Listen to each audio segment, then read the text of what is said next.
தமிழ் மக்களுக்கு வணக்கம்.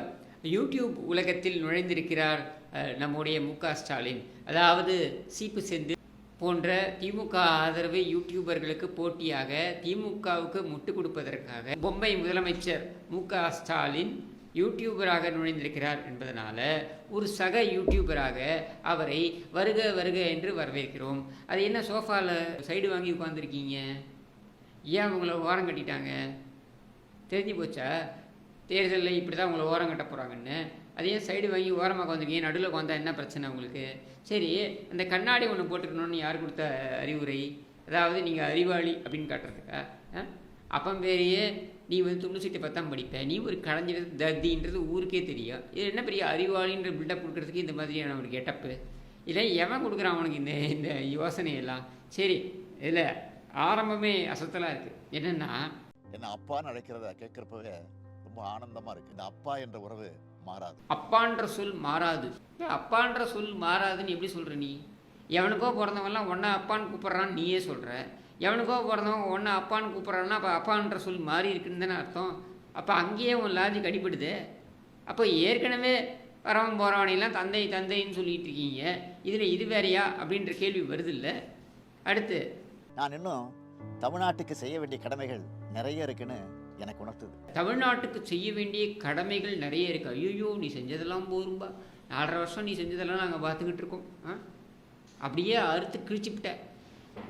இதில் இன்னும் நிறைய செய்ய வேண்டிய கடமைகள் வேறு இன்னும் நிறைய இருக்கான். என்னது? பையனும் மாப்பிள்ளையும் 30,000 கோடி வருஷத்துக்கு அடிச்சுன்னு போகிறது தான் நீ செய்ய வேண்டிய கடமைகளா? உருப்படியாக ஏதாவது நீ பண்ணியிருக்கியா தமிழ்நாட்டுக்கு? புண்ணாக்கும் கிடையாது. இன்னும் கெட்ட வார்த்தையில் சொல்லணும்னா ஒரு கருணாநிதியும் கிடையாது. அப்புறம் எதுக்கு இந்த இந்த பீத்தல்? அடுத்து, பெண்களுக்கு கல்வி அறிவு கிடைக்கணும்னு ஏராளமான திட்டங்களை செஞ்சுக்கிட்டு இருக்கிறோம். நான் கொடுக்கிற அப்பாயின்மெண்ட் ஆர்டர் பெரும்பாலும் பெண்களுக்கானதாக இருக்கிறத பார்த்து நான் பெருமை அடைகிறேன். பெண்கள் முன்னேற்றம், பெண்கள் கல்வி. அது என்ன பெண்கள் முன்னேற்றம், பெண்கள் கல்வி? சரி, அப்போ நீ சொல்ல வேண்டியதானே, என்னுடைய வாரிசு செந்தாமரை அப்படின்னு சொல்ல வேண்டியதானே, உன் பொண்ணை சொல்ல வேண்டியதானே? எப்படியும் உன் குடும்பத்துலேருந்து தான் ஏதாவது ஒன்று வரணும்னு முடிவு பண்ணிட்டீங்க. அது ஏன் உன் பொண்ணாக இருக்கக்கூடாது? சரி, கருணாநிதியோடைய மகள் கனிமொழியை விட உதவாநிதி தகுதி வாய்ந்தவரா? உன்னோட சகோதரி தானே. ஏன் கருணாநிதியுடைய மகள் கனிமொழி புறக்கணிக்கப்பட்டு உதவாநிதி முன்னிலைப்படுத்தப்பட்டார்? அரசியல் அனுபவம்னு எடுத்துக்கிட்டாலும் சரி, அறிவு வளர்ச்சின்னு எடுத்துக்கிட்டாலும் சரி, உதவாநிதியோடைய அந்த அம்மா முன்னால் இருக்கவங்க தானே. ஏன் அவர் பின்னுக்கு தள்ளப்பட்டார்? ஏன் உங்களுடைய குடும்பத்தில் பார்த்தீங்கன்னாக்கா பெண்கள்லாம் சிறைக்கு போகிறாங்க? ஏன் ஆண்கள் எல்லோரும் செய்த குற்றத்திற்கு பெண்கள் சிறைக்கு போகிறாங்க? உதாரணத்திற்கு நான் பல இடத்துல சொல்கிறேன், திரும்பியும் இது சொல்கிறேன். நான் சாயித் பல்வா குசைகாம் ஃப்ரூட்ஸ் அப்படின்ற நிறுவனத்திலிருந்து சாயித் பல்வாட்டேருந்து அந்த காசோலை செக்கை வாங்கியது நீ. அந்த கலைஞர் டிவிக்கான அந்த பணத்தை, அந்த 360 கோடியா என்னமோ, அதற்கு பழியை ஏற்றுக்கொண்டது கனிமொழி. எப்படி பெண்கள் முன்னேற்றம்? அதில் திகார் அனுப்புறது தான் உன்னோட முன்னேற்றமா? வீட்டு பெண்களை எல்லாம் சிறைக்கு அனுப்பிவிட்டு பதவி சுகத்தை அனுபவிப்பது தான் பெண்கள் முன்னேற்றமா? கேள்வி வருது இல்லை? சொந்த தாயார் புத்தி சுவாதீனம் இல்லை, நீதிபதிக்கு முன்னால் கேள்விகள் நிறைய கேட்கப்பட்டால் முகத்திலேயே குத்தி விடுவார், இப்படின்லாம் சொன்னது யாரு? இதுதான் நீ பெண்கள் முன்னேற்றத்துக்கு கொடுக்குற லட்சணமா? ஏன் உன்னை முன்னிறுத்த வேண்டும்? சரி, உன்னை முன்னிறுத்தினார் சரி, நீ ஏன் உதவாநிதியை முன்னிறுத்துற? நீ ஏன் மாப்பிள்ளை சார்னு அவனை முன்னிறுத்துற? ஏன் உன் மகளை முன்னிறுத்தலை நின்ற கேள்வி வருது இல்லை? அடுத்து, பழனிசாமியோட அறிக்கையை பார்த்தா பாஜகவோட அறிக்கை மாதிரி தான் இருக்கும். அவருடைய வாய்ஸே பாஜகவின் டப்பிங் வாய்ஸ் தான். பாஜகவின் டப்பிங் வாய்ஸாக இருக்கிறார். சரி, இப்போ நீ என்ன காங்கிரஸோட டப்பிங் வாய்ஸா? நீ யார்? எடப்பாடி பாஜகவின் டப்பிங் வாய்ஸாக இருக்கிறார் என்றால் நீ யார்? இதுவரையில் பாஜக சொல்கின்ற அத்தனை விஷயங்களுக்கு நீ என்ன மாதிரியான எதிர்ப்பை தெரிவித்திருக்கிறாய்? வெறுமே ஒரு அறிக்கை விட்டிருப்ப. இதை கடந்து நீ வேற என்ன பண்ணியிருக்க? காங்கிரஸ் கட்சி என்னென்னலாம் செய்து கொண்டிருக்கிறதோ அதற்கெல்லாம் முட்டு கொடுத்து கொண்டிருந்தது உன் தந்தை. அதுவும் எதுக்காக? சர்க்காரியா ஊழல் வழக்கில் சிக்காமல் இருக்கணும் அப்படின்றதுக்காக காங்கிரஸ் காலை நக்கியவர் உன் தந்தை. அதை கடந்து வேற என்ன சாதனை இருக்கு? எடப்பாடி பழனிசாமி அவர்கள் செப்டம்பர் 2023 இந்த பாஜக கூட்டிலேருந்து வெளியில் வந்ததுக்கப்புறம் எந்த இடத்துல அவர் முட்டு கொடுத்தார்? எந்த இடத்துல அவர் டப்பிங் வாய்ஸாக இருந்தார்? டப்பிங் வாய்ஸை பற்றிலாம் நீ பேசலாமா? அடுத்து, செய்திகளை விட மக்களோட கமெண்ட்ஸ் என்னன்னு பார்ப்பேன். தீயதை விளக்கிட்டு நல்லதை எடுத்துப்பேன். செய்திகளை விட நான் மக்களுடைய கமெண்ட்ஸை தான் அதிகம் பார்க்குறேன்ட்டு. உனக்கு ரோஷம் இருந்தால், நீ சோறு தின்றவனாக இருந்தால், உனக்கு வெக்கமானம் சூடு சோரணை இருந்திருந்தா அந்த கமெண்ட் செக்ஷனை போய் பார்த்தா உனக்கு கழுவி ஊற்றுறானுங்க. உனக்கு வண்டையாக கேள்வி வைக்கிறானுங்க. அப்பவும் எதுவுமே நடக்காத மாதிரி எருவு மாட்டு மேலே மழை பெஞ்சா மாதிரி வந்து நீ என்ன சொல்கிற, நாங்கள் சிறப்பான ஆட்சியை கொடுத்து கொண்டிருக்கிறோன்ட்டு. உன்னை தான் கமெண்ட் செக்ஷனில் கழுவி ஊற்றுறானுங்களே. ஏதாவது சூடு இருக்கா, சொரணை இருக்கா? ஒன்றும் கிடையாது. இளந்தலைமுறையினர் ஃபுட்டுக்கு இம்பார்ட்டன்ஸ் கொடுக்கறது மாதிரியே ஃபிட்னஸுக்கும் இம்பார்ட்டன்ஸ் கொடுக்கணும். எப்படி 6 மாதத்துக்குள்ளாட்டி லண்டனுக்கு போய் ரத்த சுத்திகரிப்பு பண்ணிட்டு வரணுமா? என்ன இம்பார்ட்டன்ஸ் கொடுக்கணும்? இல்லை சுவிட்சர்லாந்து நெதர்லாண்டுன்னு போயிட்டு வெள்ளக்கார பொம்பளைங்களை கட்டிப்பிடிச்சி அதை ஃபோட்டோவை எடுத்து போடணுமா? இதெல்லாம் தனிப்பட்ட விஷயங்கள், இதுக்குள்ளெல்லாம் நான் போக விரும்பலை. நீ எதுக்கு ஃபிட்னஸை பற்றிலாம் நீ பேசுகிற? யார் எதை பற்றி பேச வேண்டும்னு ஒரு தகுதியே இல்லாமல் போச்சா, இல்லை ஒரு தராதரமே இல்லாமல் போச்சா அப்படின்னு கேள்வி வருது. இல்லை, எந்த மாவட்டத்துக்கு போனாலும் அந்த பகுதியில் இருக்கக்கூடிய பொதுமக்கள், வணிகர்கள், மாணவர்கள் எல்லாரையும் சந்திச்சு பேசுகிறேன். என்னை சந்திக்கிறப்போ மக்களோட முகத்தில் மகிழ்ச்சியும் நம்பிக்கையும் பார்க்குறேன். ஆமாம், கண்டிப்பாக மகிழ்ச்சியாக தான் இருப்பாங்க. என்னன்னு பார்த்துருப்பாங்க, ஒரு உதவாக்கிற ஒரு கடைஞ்செடுத்த தத்தி இவனெல்லாம் முதலமைச்சர் அளவுக்கு வரான் அப்படின்னும் பொழுது நாம் எல்லாம் எவ்வளவு சாதிக்கலாம். போயும் இவையெல்லாம் வாழ்ந்துக்கிட்டு இருக்கான் அப்படின்னும் பொழுது நமக்கு என்ன குறைச்சல் அப்படின்னு நினச்சிருக்கலாம். அதனால் அவங்க உற்சாகமாக இருக்கலாம், புத்துணர்ச்சி பெற்றிருக்கலாம். உன்னை பார்த்தால் புத்துணர்ச்சி வரலாம். நீ எல்லாம் இருக்கும் பொழுது நான் எல்லாம் இருக்கக்கூடாதா அப்படின்னு சொல்லிட்டு எனக்கு இது சொல்லும்போது தான் காமராஜர் நினைவுக்கு வருது. கருணாநிதி என்னுடைய நாற்காலிக்கு ஆசைப்படுகிறார் காமராஜர் அப்படின்னு சொன்ன பொழுது காமராஜர் சொன்ன பதில் தான் என்னென்னா, நீ எல்லாம் உட்காந்ததுக்கப்புறம் அந்த நாற்காலிக்கு நான் ஆசைப்படுவேனா அப்படின்ற மாதிரி. நீ எல்லாம் வாழ்ந்துக்கிட்டு இருக்க உலகத்தில் நாங்கள்லாம் வாழக்கூடாதா அப்படின்றது கூட அந்த புத்துணர்ச்சியாக இருக்கலாம். நம்மளோட குறைகள் தீர்க்கப்படணும் நம்பிக்கையோட மனுக்களை கொடுக்குறாங்க. கூடுமான வரைக்கும் எல்லா மனுக்களுக்கும் தீர்வு காண்றோம். எப்படி நீயே லேகியம் விற்கிறவங்க மாதிரி அந்த ஒரு ஊருக்கும் போய் ஜமக்காலத்தை விரிச்சுக்கிட்டு அங்கே உட்காந்துக்கிட்டு ஒரு பொட்டி ஒன்று வச்சுக்கிட்டு இங்கே மக்கள் எல்லோரும் உங்களுடைய தனிப்பட்ட உங்களுடைய பிரச்சனைகளையெல்லாம் புகார்களையெல்லாம் நீங்கள் இதில் போடுங்கள். அது போடுறதோடு இல்லை, அது என்ன ஹைலைட் அப்படின்னா, இதை நான் நிறைய பேர்கிட்ட சொல்லுவேன். என்னென்னா, விபச்சாரியிடம் சென்று தகராறு செய்தது அப்படின்றது கருணாநிதித்தனம் கிடையாது.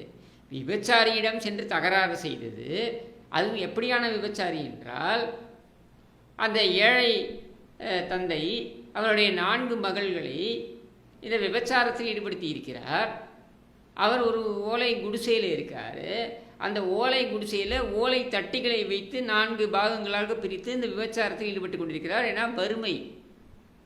அப்படி இருக்க அந்த பெண்ணிடம் சென்று சுகத்தை அனுபவித்து விட்டு அதுக்கப்புறம் வெளியில் அந்த தந்தையிடம், நான் இப்போ போலீஸுக்கு ஃபோன் பண்ணனாக்க நீ தான் உள்ளே போவ, எனக்கு எந்த பிரச்சனையும் வராது என்று சொல்லி தகராறு செய்து 150 ரூபாயை அந்த தந்தையிடமிருந்து பிடுங்கி அதாவது வறுமையில் வாடிய அந்த தந்தையிடம் பிடுங்கி இதெல்லாம் நான் சொல்லலை, எல்லாம் வனவாசத்தில் இருக்குது, பிடுங்கி அதை மேலும் இது போன்ற பெண்களிடம் சென்று அனுபவித்தது இருக்கு பாருங்க, அதுதான் கருணாநிதித்தனம்.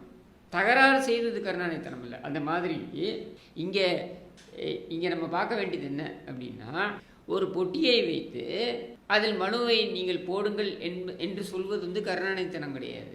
ஆனால் அந்த பொட்டியை ஒரு பூட்டு வேற போட்டு பூட்டுறது எதுக்குன்னா, அது பத்திரமா இருக்கணுமா. அதை பூட்டி அதை கொண்டு போய் இவர் எங்கே வைப்பாராம், இவர் தலைமை கழகத்தில் வைப்பாராம், தலைமைச் செயலகத்தில் வைப்பாராம். தலைமைச் செயலகத்தில் வைத்து அந்த தலைமைச் செயலகத்தில் இவர் ஆட்சிக்கு வந்த உடனே 60 நாள் தீர்த்துருவாராம். எப்படி? அதைத்தான் கருணாநிதித்தனம்னு சொல்கிறோம். அது நடந்தது. அது வரைக்கும் நீ மனுக்களை பற்றி பேசலாமா? உன் பையன் அவங்க மைக்கை பிடிச்சிக்கிட்டு நாங்கள் நீட்டு வெக்கம், மானம், சூடு, சோரணை, ரோஷம் இதெல்லாம் இருந்ததுன்னா அப்படின்னு பேசினானே உன் கிறுக்கு பையன். அவன் என்ன சொன்னான்? மேஜிக் ஃபார்முலா இருக்குது, நாங்கள் வந்த உடனே கிழிச்சு விடுவோம்னா. கிழிச்சானா? நீ கிழிச்சியா?